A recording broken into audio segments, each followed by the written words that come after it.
स्वागत है आप सभी का द न्यूज 15 में और मैं हूं आपके साथ शिवानी मांगवानी। आइए नजर डालते हैं इस खास रिपोर्ट पर। तो सबसे पहले आप इस वीडियो को एंड तक देखें, साथ ही डेली अपडेट्स के लिए आज ही हमें सब्सक्राइब भी कर दें।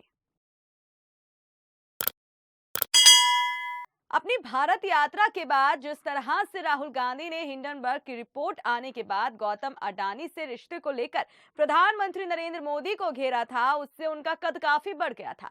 राहुल गांधी ने पहले 52 साल की उम्र में भी उनका कोई घर ना होने की बात कर जहां लोगों को बोलने का मौका दिया, वहीं लंदन कैम्ब्रिज यूनिवर्सिटी में मोदी सरकार को घेरने के चक्कर में अखंडता तथा पेगासस का मामला उठाकर साबित कर दिया कि वह सुधरने वाले नहीं है, पप्पू ही बने रहेंगे। बीजेपी को मजबूत होने में उनकी मदद करते रहेंगे। इतना ही नहीं, अब उन्होंने कैम्ब्रिज यूनिवर्सिटी में ही चीन को शांति का पक्षकार बताने में गुड़ गोबर कर दिया। भाजपा समर्थक ऐसे ही नहीं कहते हैं कि जब तक राहुल गांधी हैं तब तक कांग्रेस को कमजोर होने तथा बीजेपी को मजबूत होने से कोई नहीं रोक सकता। यह बात राहुल गांधी फिर से चरितार्थ करते प्रतीत हो रहे हैं।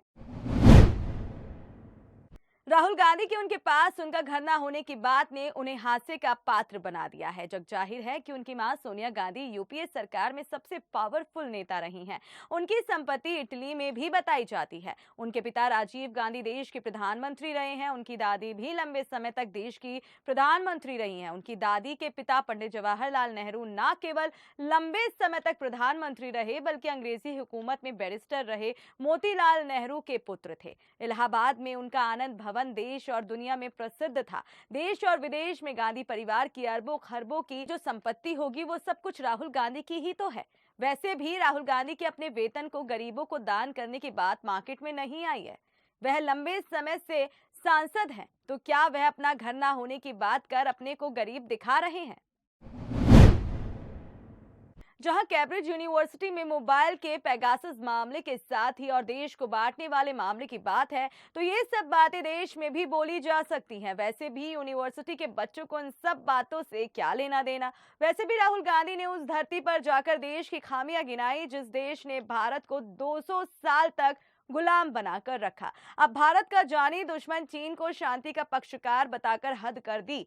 जग जाहिर है कि 1962 के चीन और भारत युद्ध को लेकर देश के पहले प्रधानमंत्री पंडित जवाहरलाल नेहरू को घेरा जाता रहा है। उस समय भारत की कुछ जमीन चीन के हथियाने का मामला उठा था कि जिस पर राहुल गांधी ने उस जमीन को बंजर जमीन होने की बात कर मामले को गरमा दिया था। तब बिजनौर से महावीर त्यागी, जो देहरादून से सांसद थे, भरी संसद में कहा था कि उनके सिर पर भी बाल नहीं है। मतलब उनका कहना था कि उनके सिर पर बाल नहीं है तो क्या इसे किसी को दे दूं।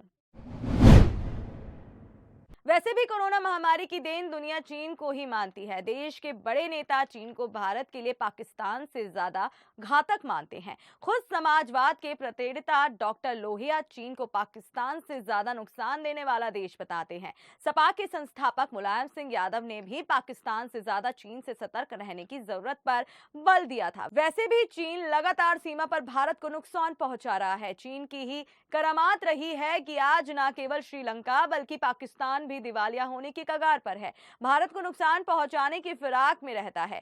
जिस चीन ने पूरी दुनिया की नाक में दम कर रखा है, जो चीन आतंकवादी हाफिज सईद की पैरवी करता था, उस चीन को राहुल गांधी ने शांति का पक्षकार बता दिया है। दिग्विजय सिंह, मणिशंकर अय्यर, कपिल सिब्बल क्या कम थे कि अब राहुल गांधी भी अनाप शनाप बोलने लगे हैं। यही सब वजह है कि उस पूर्वोत्तर में भी कांग्रेस हार गई जिसमें राहुल गांधी की भारत यात्रा सबसे ज्यादा असर होने की बात कही जा रही थी। क्या कहना है आपका इस वीडियो को लेकर? कमेंट बॉक्स में अपनी राय जरूर दें। साथ ही डेली अपडेट्स के लिए आज ही हमें सब्सक्राइब कर दें।